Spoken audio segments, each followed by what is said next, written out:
Today, I am sharing a very exciting conversation that I had with the founder and CEO of Artello, which is a print-on-demand platform that specializes only in wall art. Yuri is a longtime entrepreneur that has started many businesses and now owns and operates a print-on-demand business that really focuses on helping creatives and artists and print-on-demand sellers like me and you launch our own business and brands all from home without owning any product. I wanted to chat with him and get his high-level view on different opportunities he's seeing in the wall art space and his honest point of view on how to be successful with print on demand. I hope you enjoy this conversation. I'm so excited to have you on the channel. To kick us off, would love for you to just tell us all about your journey into the print on demand vertical. Yeah, sure. Thanks, Megan. Thanks for having me on. I'd say I got into print on demand kind of in a roundabout way. I think I mentioned this to you before, but I started a wall decor brand called House and Hughes. And when I was in college, we kind of scaled that to, I don't know, a couple $100,000 a year in sales. And then when I was maybe a junior or senior, it really became clear to me, hey, I want to do this full time. And that's exactly what I did. And that was about 2017, 2018. And then from there, I moved back to Miami and we tried scaling that mostly with a focus on Amazon. So I come to print on demand now that I'm like the owner of a print on demand service. I come with that with experience being on the brand, operating the brand myself. And with that perspective, I've kind of created Artello to solve a lot of the problems that I experienced back when I was looking for fulfillment partners and print on demand services myself. Does that make sense? Yeah, that makes a ton of sense. When you started your print on demand journey, did you know that this would be something that would become your full-time job, or how was it at those like early stages of starting your own business? So I started the business because I was home for a summer because due to a lack of an internship. And so we had originally like a product that was more so a product that I had like manufactured in China. And so really not all that relevant to print on demand. But shortly thereafter, we started selling like posters. And it was less so that I wanted to do it like full time or go find a job. It was that it was obvious to me as I was scaling it in college. And so I don't think, like a lot of times I wasn't really thinking too far ahead. It was more so when I was, a year out from graduating, it was more so about creating a full-time income to be able to expand it and have a better opportunity compared to, the jobs I wasn't getting or the internship I wasn't getting. Yeah, that's super interesting. I feel like a lot of people that start in the print on demand space or starting as like solo entrepreneurs are starting to do that in more of like the side hustle capacity. And it's cool to hear that you kind of saw the opportunity and it was more of like it chose you in the direction of where you went, as opposed to knowing that this was going to be like the end all solution for you. So that's really cool to kind of hear. Right. So when I got started in like, I'll kind of paint the picture. So at USC, we were printing posters with a local supplier. And that's essentially just a print shop. And most print shops really just want to run their printers on like one design. And they weren't well suited to package. At that time, I needed to basically bundle my packaging and then send it to Amazon FBA, and then Amazon would handle the fulfillment. You probably recognize like fulfillment by Amazon, right? That's Amazon getting warehouse products and then them shipping out to the customers. And so the first thing we would do is we just order the prints, and then from there, we would ship them out from my dorm room. Didn't work. Then we started, packaging and then sending to FBA. That was a lot better. That scaled. That was the first realization that I thought like, okay, this e-commerce thing, this makes a lot of sense. And it dovetails nicely with print on demand. It's not exactly the same thing. However, we did get into print on demand. We started offering things like canvas and framing originally. And so ordering prints when you go to a print shop, super easy. Getting it packaged, difficult. So then where do we look? At the time, there were options for like, let's say Guten. So we tried out Guten, and if you ordered unframed prints from us, okay, we knew that was kind of solid. We had the packaging kind of dialed in. However, what the heck was actually being sent with the canvas? Sometimes the canvas broke, sometimes it was late. And then on the framing side of things, the frames that I wanted and then I showed in my images weren't really the frames that were being sent. They were being sent from different facilities, and it was kind of difficult to know exactly what the quality of them actually were. And so there were consistency issues that led to bad reviews. And naturally, the next step for us was then, okay, let's open our own facility. We'll handle the printing piece, and then we'll start importing frames. And that's essentially what we did first. So we started up like a printing and packaging fulfillment center. That was one just for handling our orders in-house. And I think for the entrepreneur, it kind of makes sense as you kind of go through this journey. The more volume you do, the more it kind of makes sense to capture more margin. And oftentimes the entrepreneur would look at that and think, okay, I'm going to try to negotiate better rates. But at a certain point, if you're dealing with a print on demand provider, there's only so much you can really ask for there. And so for us, we were trying to see, okay, we can probably capture more margin printing and framing ourselves. So that's what kind of started us in the printing and framing I guess like manufacturing side of things. Like that's how we got started in that. And at the time in Miami, we were working with a print shop. We got so large that we ended up being probably like 75% of that print shop's business. We had a really good relationship with that business owner. And then naturally it made sense to basically purchase the equipment, hire the employees, and do it all in-house, because the residual, remnant businesses that they had left over in 2019 really paled in comparison to what we needed. And it made sense to kind of focus everything we had there on what we were doing. So if you're wondering how's this actually related to print on demand, it's that allowed us to actually scale our production to the next step, which was us getting inbound inquiries from other artists, other brands, mostly on Amazon or Etsy, many on Shopify, some local artists in the Wynwood area in Miami as well, because they heard that, we had a brand, we were packaging, and we had, printing and fulfillment services. And so what was interesting is like, I had heard of print on demand, obviously. I had worked with Guten a little bit, and my, experience wasn't all that great. And I didn't really think that this was even a model that you could really build a successful brand off of, for a number of reasons I mentioned, but in particular, when it comes to something, it makes sense if you want to have it be high quality and low cost, and then you got to kind of do it in house, and you kind of just roll up the sleeves and do that. So we started receiving a lot of like inquiries. Hey, can I buy frames for you guys wholesale? Are you able to print, my art? Are you able to handle the fulfillment instead of just, me ordering wholesale from you? Because I don't really want to touch any of the inventory. And then that's actually how we got into print on demand for other customers to begin with. We did it on a very ad hoc basis, mostly via email, very legacy level, where, it's kind of lazy, the designs in Google Drive, and naturally that didn't scale. But the idea for the Artello actually started there. It started from just taking on a few different clients, because we had, I think, very good pricing at the time. The framing options that we had were really not found in many other places. And from there, we thought, okay, let's make a big investment, kind of pivot the business more towards print on demand. And that's kind of how we really started with Artello. And then from there, we created a whole software platform to try to do what we thought no print on demand provider had really done well, which is, one, the most important thing, offering good products at good prices. And then two, having a great service that's reliable, one that you can communicate with, one that doesn't feel like a black box. And then thirdly, one that provides a layer of service on top of that. So that can mean working closely with you, but also reliability, also software, and basically allowing the customer to grow their brands on a reliable platform, as opposed to having bits and pieces that you like from a vendor without having all those things covered. So pretty long-winded answer. Hopefully it kind of gives you an idea of how I look at it and how I got into it. It's kind of like this crazy trajectory of seeing an opportunity, going after it, and now like kind of giving back and taking that on a wider scale. I know that there are a lot of people that watch my channel that are specifically in print on demand or looking to launch a business and kind of looking for different ways to launch their business. But obviously there's that kind of concern of, is the quality going to look good if I'm not like seeing it go out? And I know that Artello solves some of those problems, but would love to just hear your like thoughts about the print on demand industry as a whole, and kind of what to watch out for if those are your concerns, and if it's still possible to launch a brand that is print on demand and still get those pieces of quality that you looked for and ultimately like brought in-house and are now doing for other folks. Sure. I get this question a lot. I see it on like Reddit, let's say. Is print on demand still a good opportunity? I don't think that print on demand should be looked at as an opportunity in and of itself. It's a way of fulfilling orders, but really broadly, can I sell products online? And you can do that a lot of different ways. You can do that with digital products, but you can also do that with physical products by holding the inventory yourself or using some print on demand framework. So the print on demand framework is very convenient, but within that convenience, you kind of have to unpack when it makes sense and how it makes sense. So in general, my opinion is that you want to be as close to the point of production as it makes sense to you, I guess. And what I mean by that is, if you're working, it doesn't make sense for everyone with like a 1 or 2 person operation to go open up a warehouse. That's a several $100,000 commitment. You got to sign a lease. It's difficult. Who wants to do that? But naturally, when print on demand as like an industry came about, it was companies like, they were mostly like venture-backed companies from Silicon Valley, like the Printfuls, the Printifies. I mean, even though some of them are actually from Lafayette, but like the point is, Gelato, they came out there and what they essentially created was a marketplace. And the marketplace coupled vendors or like sellers with a network of suppliers. And that created a lot of convenience. So you had like kind of an explosion of people just listing stuff online. But are they really building strong businesses? I would say for the most part, not.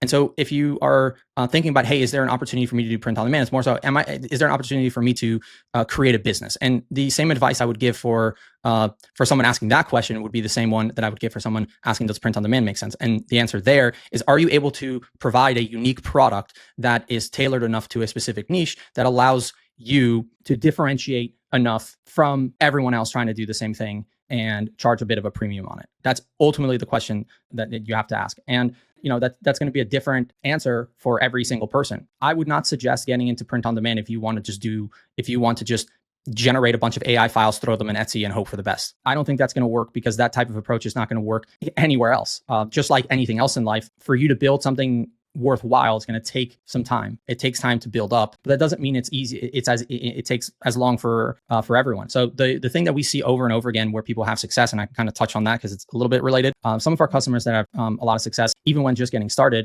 is a confluence of a few things. So the first, if they have an active following, if they're an artist that have an active following, selling to that audience is like the easiest thing. Typically, all you're looking for there is, do you have a basic like Shopify website, and can you get a good enough product up? Typically, if you have an existing fan base to sell to, that's a super easy avenue. What's more difficult, and what probably represents more of the people watching the channel, would be, hey, I'm trying to build like an online business, whether it's in apparel, socks, t-shirts, or even art. The question is, can I find a niche? And that's oftentimes the thing that we do see success with. People who have found a specific audience. I'll give you an example of I'm not going to name any names, but I'll give you an example. Like we have some very like unique businesses that are high 6-figure revenue businesses, low 7-figure businesses that you would never even think would be relevant. So examples would be a company that specifically tailors to like real estate agents. Whenever they make a sale, they have it set up that the real estate agent can basically give a housewarming gift to each of their artists. So how do they actually acquire customers? How is it actually different? Well, they do the heavy lifting for themselves by finding lead lists of realtors, giving them an offer, and reaching out to them with cold email. You'd be surprised that something like that actually still works. Another one that I can think of is there's a very popular like game that people play online, and people want their own characters made. So he's a graphic designer, and he makes the characters for them. And then the upsell that he does is, okay, we'll also send you a piece of art of that character. So what I'm trying to say is, it's still like, it's not that print on demand doesn't work or works or doesn't work. Print on demand is basically just a mechanism for having a product created. The question is, can you create the demand for the product that you're selling? And the more specific you are, the well tailored you are to a specific niche, the more I would say like you're likely to be successful, as opposed to trying to do everything the way everyone else is already doing it. And my example there would be someone just throwing designs on Etsy and hoping for the best, or creating a Shopify website, spending a week creating some designs that are not well differentiated. No one knows who you are. And then just basically, again, hoping for the best.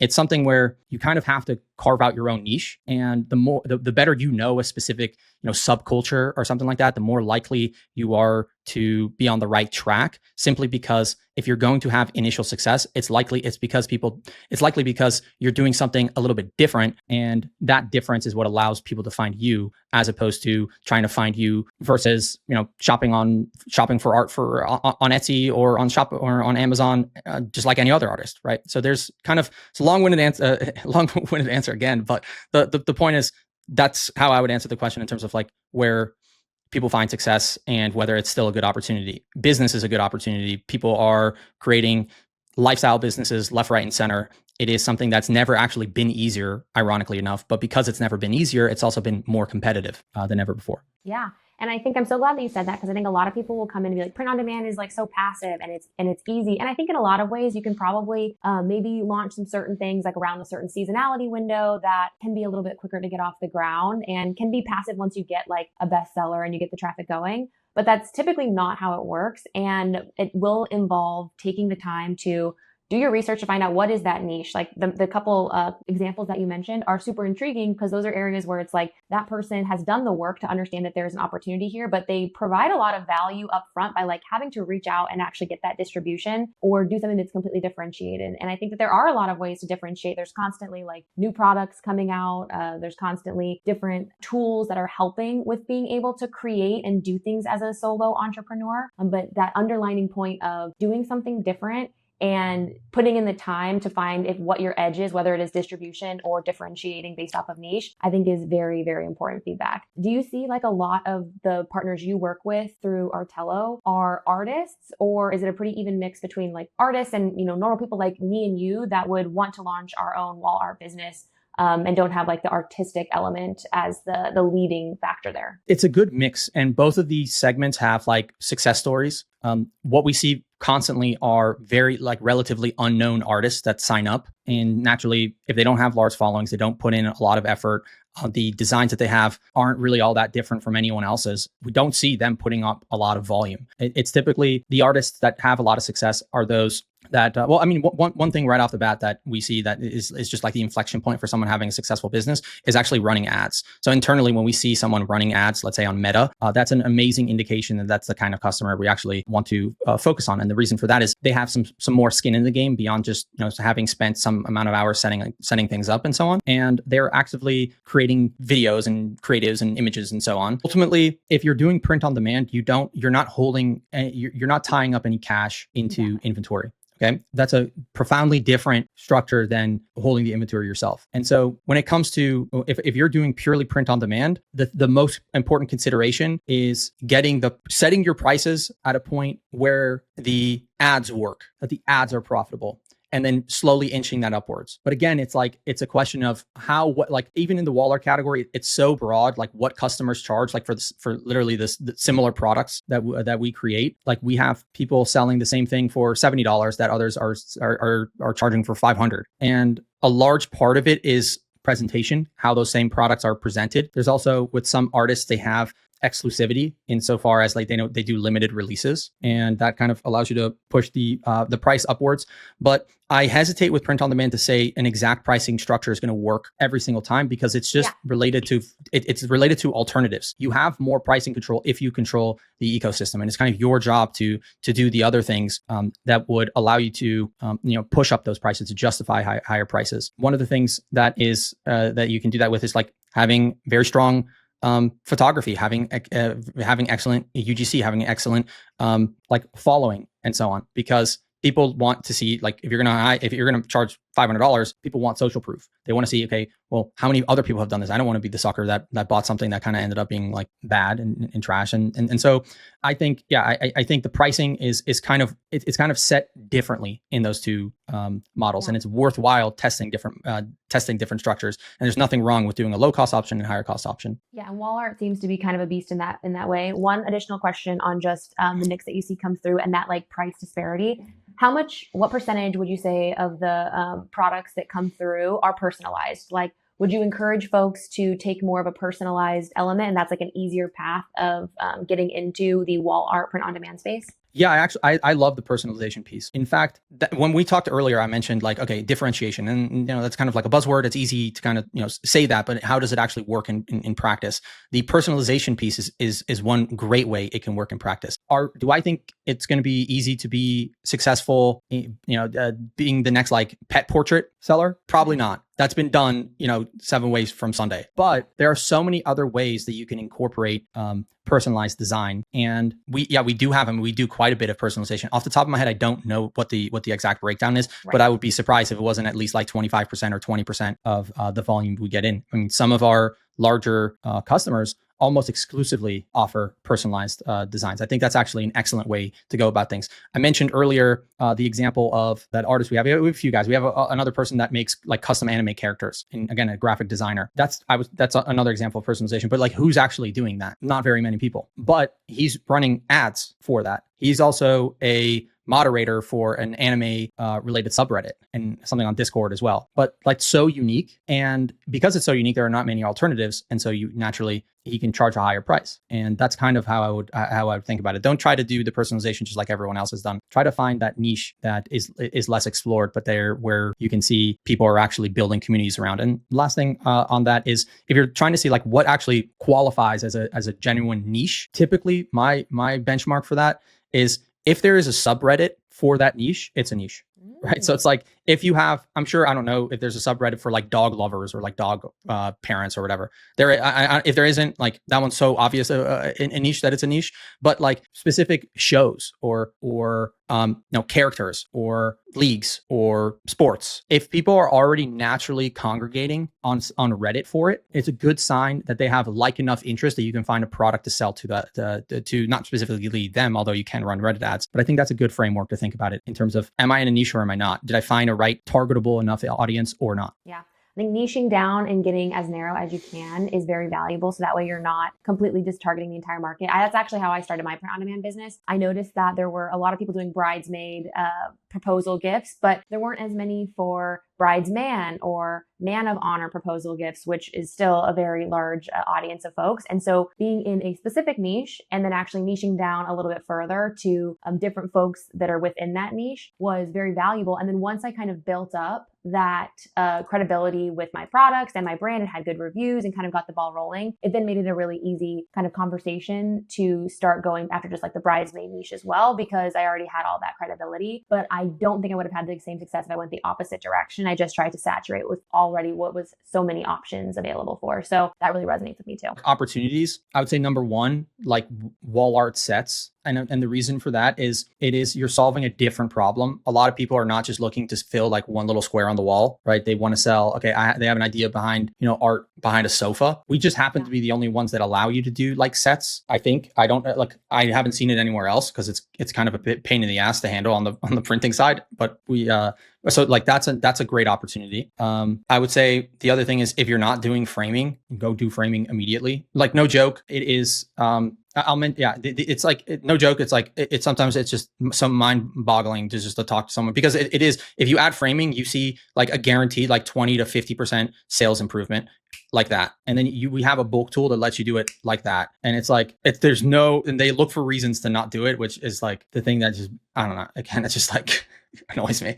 But I would say also, we have the opportunity with like digital artists. Like there are a bunch of like Etsy digital artists on Etsy. They are oftentimes like, again, I don't know how much we talked about this, but we have like a whole bulk tool that like is free to use and it creates physical listings from the digital. Again, it goes from 0 physical sales to about a 10-to-1 digital to physical sale ratio. That's what we see on average. And it might not sound like much, but if you have 100 digital orders coming in and now there's 10 physical orders, well, the physical orders are like 10 times as expensive, right? A $5 product versus a $50 product. Those are like really easy hits. Maybe as a last question for folks that are starting out with business, I love print on demand because it's a way, it's kind of in my sense, like a gateway drug, because it's a way for you to dabble into business without having to take on all this risk. You've done so many businesses. If you could just leave folks that are wanting to get into entrepreneurship with a little bit of advice, what would you say? Sure. So the first thing I would say, it's never been cheaper and easier to do, but it's also never been more competitive. And that's actually not that bad of it. It's actually not that bad. For young people in particular, they go to school and maybe they learn a degree, but ultimately when they're 22 graduating or even 18 and they don't go to college, you're essentially introduced to the economy and you're like the rookie. And the analogy there is like you really don't know much of anything because what experience do you have?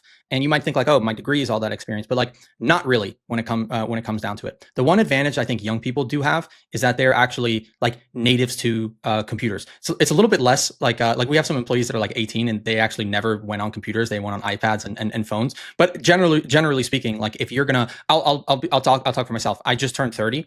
I'm in the printing industry. Well, one thing that's really nice for me is most other companies that are operating like print shops, they don't know anything. They're not technical. We have a technical team. I'm technical. We're able to run laps around them largely because we're solving problems that they didn't even know were problems. Like we have solutions for things that they have never even thought of. They have a bunch of these siloed systems and they're just not very innovative. It's just a different crowd operating those businesses. And then the next thing I'd say is you're probably going to overestimate in your head what you can do in a year, but you're going to underestimate what you can probably do in 3 years. And naturally, when you're starting something off, it is very difficult. It is it is sometimes a lonely undertaking. So for me, I've done my various ventures with my younger brother. He's been a very nice compliment to me as an operator, but more importantly, business in general is it's a never-ending roller coasters of ups and downs, and there are a lot of emotions at play at times. And I think sharing that experience with someone else in terms of a partnership is a great way to remain sane, frankly speaking, because otherwise, you see some really high highs and some really low lows, and so that's what I would say. I mean, like if you have a brother or sister to start a business with, or a cousin, right?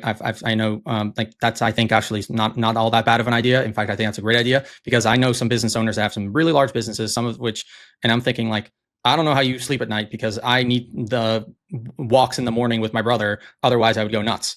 And it's also as the business grows, your responsibilities grow. It's nice to not have to do all of the mundane, annoying things like running payroll and things like that. That you can, I do some of the annoying stuff, he does some of the annoying stuff. Together, it kind of works.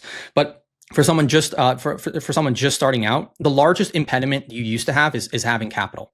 Like you could today vibe code what would have required 15, 20, 25,000 or so to have some dev agency make for you. Even just with AI in the last 3 years or so, what's available to you would have been astounding for someone 10 years ago. And for that, it naturally, for you to be successful, you're not really going to be successful overnight, because if you were, then that means that opportunity was easy. And if it is easy, then statistically speaking, someone else would have already done it. And that realization kind of leads you to kind of have to dig deep. For something to be worthwhile, there has to be something there for you to unearth, to claw through. And that clawing through period is when most people actually quit. Any type of endeavor you take on, whether it's print on demand, e-commerce, whether it's any SaaS that you might operate, even just like a legacy, like cleaning business that you'd have, it takes time to put your foot to get your foot in the door and to put your brand or service on the map. Don't be afraid that progress is not going to end up being linear. It's rarely linear. Frankly, it's often very slow, and it may not even be steady in the beginning. But there are bits and pieces. There are kind of like signposts that you're on the right track. And signposts that you're on the right track, I would say, are good experiences that customers have had.